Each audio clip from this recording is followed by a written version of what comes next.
Hey, everybody. Good morning. Welcome to the Teach Better Today morning show, where the Teach Better team gets to join you live every single morning, Monday through Friday at 7 a.m. Eastern, streaming on Facebook, YouTube, Twitter, Twitch, and LinkedIn, as well as an episode of the Teach Better Talk podcast. If you are not subscribed over on our Teach Better Talk podcast or on our YouTube or anywhere else you like to enjoy, please make sure you go search the Teach Better team and connect with us. We want to make sure you don't miss any content, sneak peeks, all that fun stuff. Katie Miglin's in the house and she has a bone to pick. So if you are not in the mood to hear Katie vent, then maybe fast forward. We'll be right back.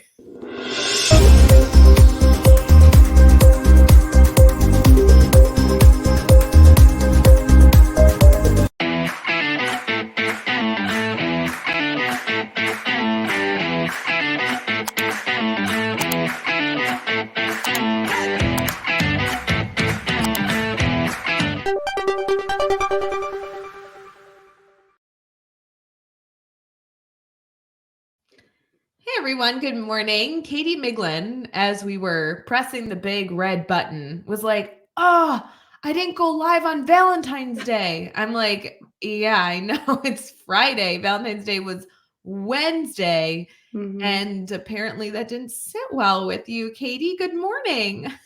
Good morning. That's why I'm wearing black, because I'm sad that I missed Valentine's Day with all of you, but happy belated Valentine's Day. I think that's a thing. Valentine's Day is literally my favorite holiday for the most ridiculous reasons. So I just Yeah, thought I'd be able to share it with you. can we talk about why it's your favorite holiday? It's weird to Yes. talk about a holiday after the fact because are I you know, just but I'm making encouraging you talk about it. Are you encouraging people to celebrate Valentine's Day this weekend, even though Valentine's Day is not You could. like it's Yeah. over? Yeah, you do you. You can celebrate it every day, which is the only reason I actually like it. So every year people are like, "Why is this your favorite holiday? Does your husband spoil you?" And I'm like, "No, not even a little bit. I'm lucky if we get like a card for each other." That is not why I like it. I love Valentine's Day because it is an entire, let's say 2 weeks. I think it should be the whole month, but like let's say like February 1st to February 14th, people just focus on showing love and appreciation to others. And that's what I love about it. I love how, like, like, think of how 100 years ago it was like very much focused on like it has to be like with a partner. So it's like you get flowers for one other person. Now there's like galentines, there's classroom parties. It's all about just showing love to others. And I just really think that's great.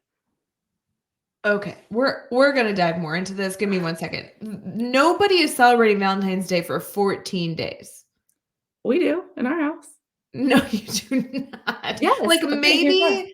Like maybe you celebrate like the Monday, Tuesday, and Valentine's Day is Wednesday. Like you're just gonna cover your house in hearts still. What's that? Well, yeah, because it's the month of February. So for the month of February, we put one of these on our kids' doors every day, and then on it, it says what we love about them.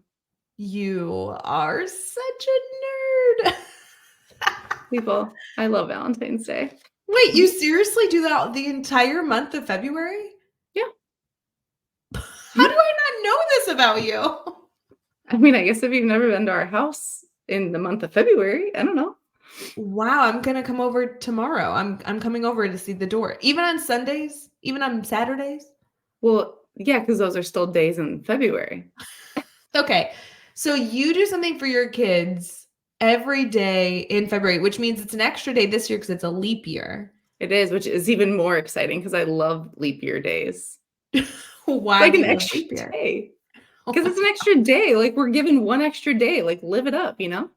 Wow. Okay. So even though Valentine's Day was 2 days ago, this is the time, people. Let's embrace the season of love. I Right. will say, like, I did go to a Valentine's Day party and I do like the festive day of Valentine's Day. I love celebrating. I don't think I know anybody who celebrates it all month like you.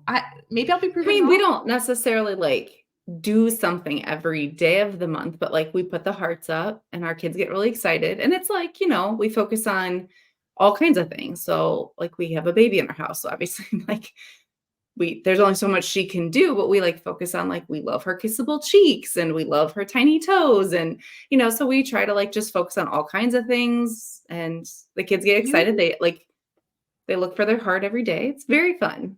You are so much more warm and fuzzy now that you've had this third baby. Only in February, people. Only in Only in February. February. Like, do you turn like cold and heartless again in March, or you think this is going to continue? No, no, no, no. I just do it in February. I feel like you should send me a heart every day in the mail so that I could be a part of your family. Maybe I'll send you a clover in March, every day in March, and tell you all the reasons I'm lucky to have you in my life. There's so many things you could do with this. Wow, this is a big deal. Okay, and then what would April be? Something about spring You could send showers? raindrops to someone That's you're not a fan of and say, "This is why you rain on my parade every day."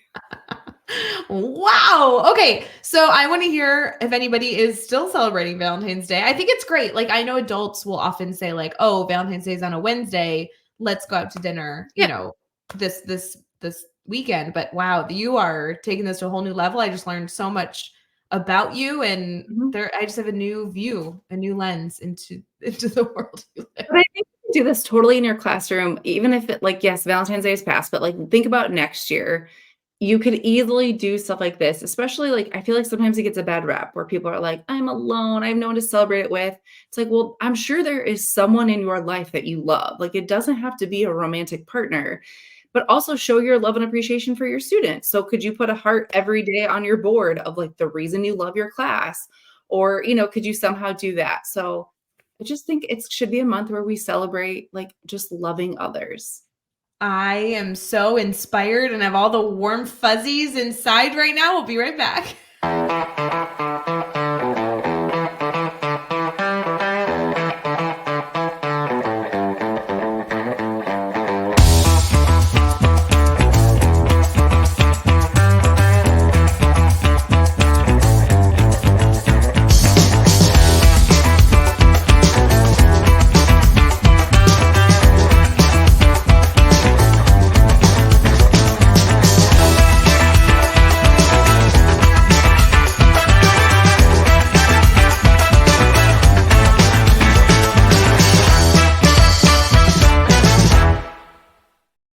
Hey everyone, good morning. Thanks for sticking with us here on the Teach Better Today morning show. Full transparency, Katie, I clicked that commercial and was like, what was I going to talk about in the next segment of the show? I like literally totally my brain fart, like didn't remember. I was like, that was the strangest conversation I didn't expect to have with Katie at the beginning of the show. It totally threw me off. I forgot what I was going to talk about. Thankfully, I remembered at the tail end of the commercial, but man, you threw me for a loop there.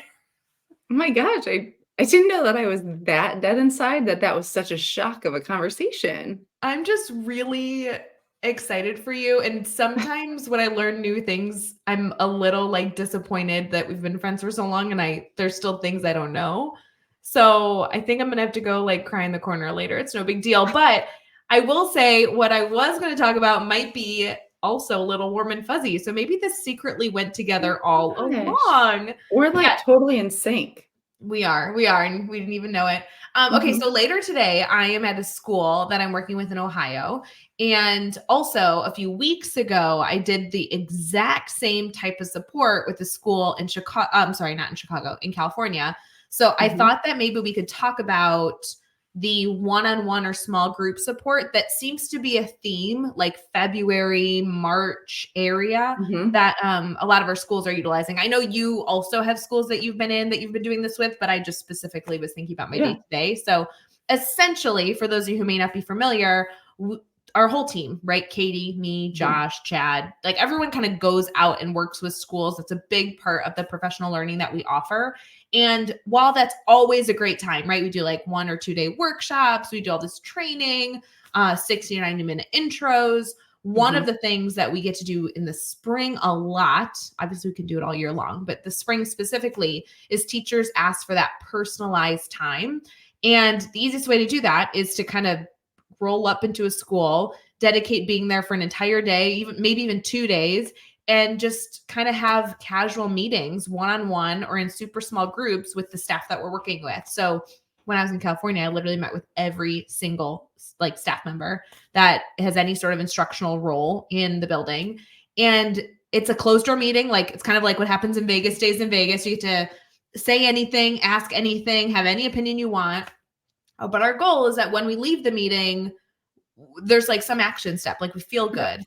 And it's fun. Katie, I know you enjoy it too, because we just get to brainstorm with people. Like we just sit Mhm. down and one of my favorite things is an educator always walks in and they're like, do I have to prepare something? And I'm like, no, no, no. Just be you, whoever you are. Yep. And our conversation is if there's a specific goal that we're working towards, for example, actually both schools I'm working with right now are like trying to implement more mastery learning practices, whatever that means Mhm. to them. We kind of have pillars that we're focusing on, but the main focus is like, what's been hard recently? Like, what can we help you with? Mhm. What's kind of the annoying element of your day? And is there anything that we can suggest that might help that go a little bit better in the future? And it's just fun to Mhm. brainstorm. Can you speak to that a little bit? Yeah, I think those meetings are nice because they allow a teacher to be completely, like, raw and transparent of, "Here's what I've been doing," and then, like, what works, what are things that they could really love and things that they're passionate about, like, that you can always I'm sure you've seen, like, when you're talking to a teacher, you can see where their, like, passions come out. But then you can also get a sense of where their hiccups are. And my favorite thing, which this shouldn't surprise you, is like kind of pushing back on some of those hiccups. And I'm like, can you tell me more about your frustration around this? And I love when I can say, have you considered X, Y, or Z? Because it doesn't necessarily mean that we are experts. Like what I love about our team is we're not necessarily like experts on every single thing, but it's a completely different perspective. And I love just to provide, like, I'm an outsider. I'm not in the building every day. I'm not in that classroom every day, but I have seen classrooms. I've seen, lots of different teachers. And so just being able to shine some light on a completely different perspective and get them thinking is truly like, it's just so fun because it just gives them a different idea. Well, and one thing I've really enjoyed to that point is almost like affirming that the teacher's doing well. Like I had a teacher come in Yes. California and they're trying to implement, like I said, mastery Mhm. in the classroom. And for a lot of teachers, they chose to go with the grid method. Like that's Mhm. what they Yeah. chose to go to. But for a few they didn't. That's okay. We just want to make sure that we're still hitting the elements of what a mastery classroom looks like. And if they want to do it a different way, like amen. We're just here to like support them. And a teacher comes in, close the door, and he's like, you said this was a safe space, right? And I'm like, yeah, totally. Like lay it on me. And Yeah. he's just ripping apart what he doesn't like about the grid method, what he doesn't agree with, the elements he's like, this doesn't work for me. And when he was all done, I was like, I really appreciate, like not in a mean way. I actually Mhm. really appreciate you sharing that. It gives me so much perspective on what you like, what fears you have, what annoyances you find. And like Mhm. that's good for me as a brainstorm partner to know. Yep. And then I just asked him to tell me about his classroom. And this teacher, holy moly, runs the coolest classroom. This was not a teacher that was like coming in being like, I believe lecturing for 60 minutes is the way to teach. Like, no, no, no. This guy was doing so much stuff. And actually, then it resulted in our one on one conversation, me just showing him that what he was doing was already meeting all these aspects that we want to see in a mastery classroom. I was like, Right. dude, you're like ahead of most of the staff. Like you are implementing personalized learning, you are progress monitoring, you're allowing students to advocate for themselves. Like I was like, if you came in here and said you wanted to do the grid method, I'd tell you not to because Mhm. you already have a structure that you like and that works for you. Why would you uproot it to put it in what a different format? Like who cares Right. what format it's Right. in? And it was so cool because he left just like feeling affirmed with the work he was doing. Mhm. And one of the frustrations he brought in was that his leadership was like pushing him to change.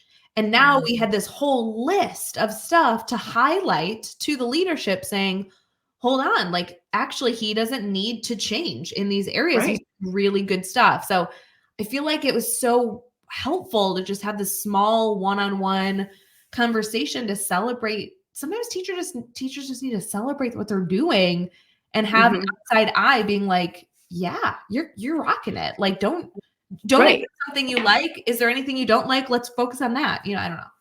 Well, I think that's, like, kind of that outside perspective is sometimes Mhm. you get into this, like, echo chamber of my students are or not doing this, and my teaching team is or is not doing this, and this is what and it's like so hard to kind of get out of that. So just for us to be able to come in and just like have a conversation and just give a little, like, literally just a different perspective is so nice, but also just fun for us too, because I always walk away from those meetings with a few ideas that I'm like, oh, that teacher that I worked with out in New York, I bet would like benefit from this. So like then to be able to take it and apply it elsewhere.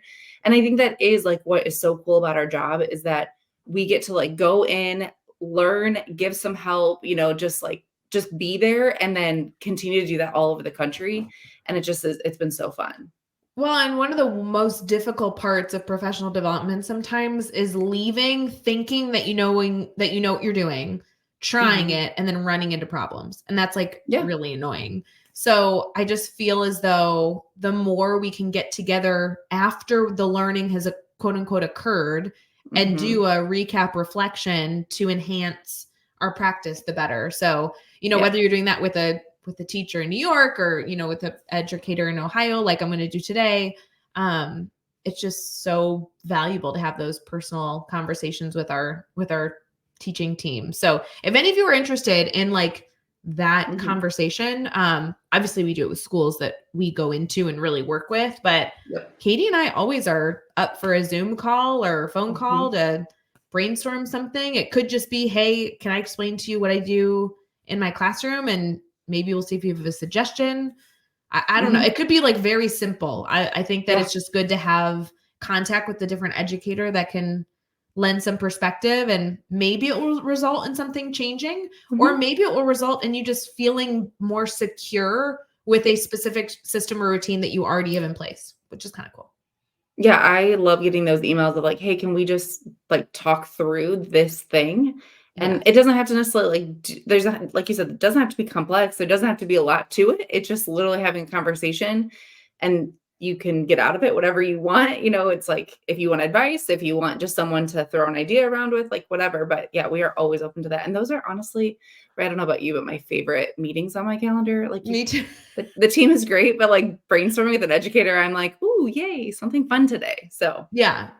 Yeah. I don't know. I feel like maybe it's intimidating to reach out to do that sometimes, or maybe you're fearful that there's like a cost that you're going to be stuck with and you won't like know it's coming. Like this really is just an offer, friends. Like Katie and yep, there's no cost. Anybody on the team, like if you ever wanted to like talk shop with Jeff or talk shop with Chad or Josh, like just yep, just DM us. We'll hop on a call. We're family, so we're here to help. So, yep. anywho, I'm gonna go and do that with some Ohio educators today. Have But fun. yeah. And Katie, you have an intro with Yeah. somebody today. What are you doing? Yeah, Hold on. I do. Let's go Same look at thing. your I calendar. get on introducing some friends to the grid method and kinda talking through that. It's super short, but I'm excited to do it. And It's that's virtual.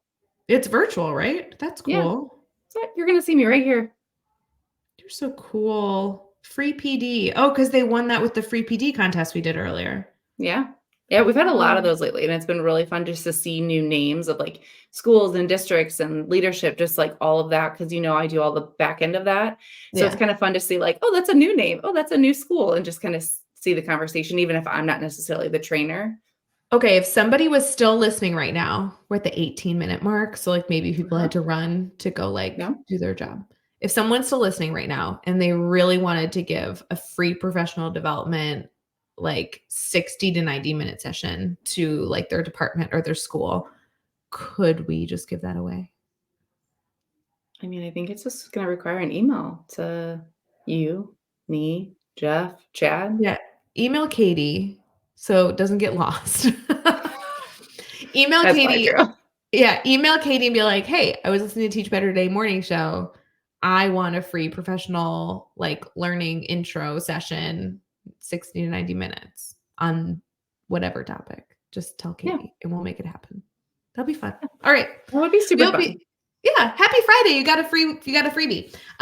We hope you have an amazing rest of your Friday. Happy Valentine's Day for those of you who are still celebrating, especially those in the Miglin house. Woo And we woo. hope you have a wonderful weekend. Bye guys. Hey, Teach Better community. Thank you so much for joining the Teach Better Today morning show every single weekday at 7 a.m. Eastern. We have so many resources for you outside of this live stream at teachbetter.com, including blogs, podcasts, and professional development that will bring our team to your school. Wherever you are listening from this morning, please make sure you are sharing and celebrating the incredible educators in this world. And hey, if you are listening over on a podcast to Teach Better Talk, we would love a 5-star review. The comments are always so entertaining. We'll see you tomorrow.